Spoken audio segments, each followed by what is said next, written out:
കൊല്ലം കൊട്ടാരക്കരയിൽ തെരുവുനായയുടെ ആക്രമണം രൂക്ഷം. ഗർഭിണിയടക്കം 12 പേർക്ക് തെരുവുനായയുടെ കടിയേറ്റു.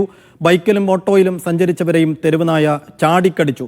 കൊട്ടാരക്കരയിലെ സ്കൂൾ പരിസരങ്ങളിലും തെരുവുനായ ശല്യം രൂക്ഷമാണെന്ന് നാട്ടുകാർ പറയുന്നു. ഈ പട്ടിയുടെ ഭയങ്കര ശല്യം അവിടെ. രാത്രി ആയിക്കഴിഞ്ഞാൽ നമ്മൾ ചന്തക്കടെ ആയാലും ഈ കൊട്ടാരക്കര ചന്തക്കിലെങ്ങും ഒരു പട്ടിയുടെ ഭയങ്കര ശല്യമാണ്. ഒരു മനുഷ്യന്, ഒരു കൊച്ചുങ്ങൾ വരെ സ്കൂൾ വിടുന്ന സമയം ഈ നമ്മുടെ തൊഴിലിന് പോയ പുറകെ വന്ന് ഒരു പട്ടി അടിച്ചു. പിന്നെ ഒരു ഓട്ടോ പയ്യനെ ഒരു കടി അടിച്ചു. ഇവിടുന്ന് 5 പേരെ ഇന്ന് ഉച്ചയ്ക്ക് മുമ്പോട്ട് 12 മണിക്ക് പട്ടി കടിച്ചത്.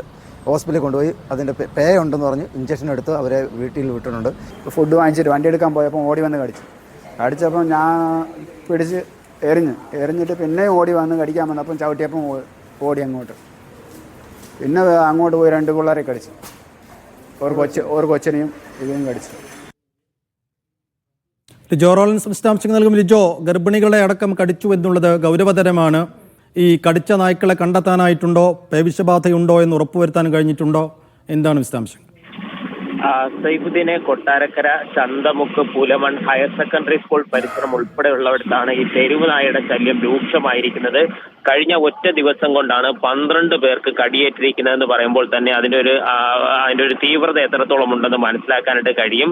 ഈ ആക്രമണം നടത്തിയതെല്ലാം ഒരു തെരുവ് നായ എന്നുള്ളതാണ് ഈ ആളുകളിൽ നിന്ന് മനസ്സിലാക്കാൻ കഴിയുന്നത്. അതായത് വലിയ പ്രായം തോന്നിക്കാത്ത ഒരു തെരുവ് നായയാണ് ഈ കടിച്ചിരിക്കുന്നത്. പക്ഷെ അതിനെ ഇതുവരെ കണ്ടെത്തി പിടികൂടാൻ കഴിഞ്ഞിട്ടില്ല. അതിനെ കണ്ടെത്താനുള്ള പരിശ്രമം ഇപ്പോഴും കൊട്ടാരക്കര നഗരസഭ നടത്തിക്കൊണ്ടിരിക്കുകയാണ്.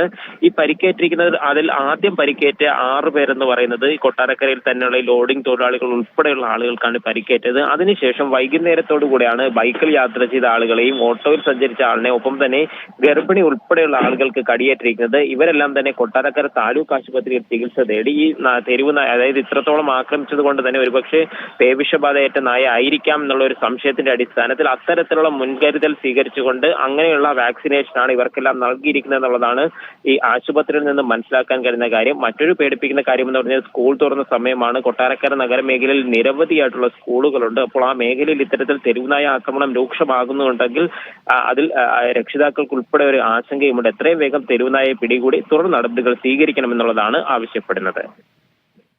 ശരി.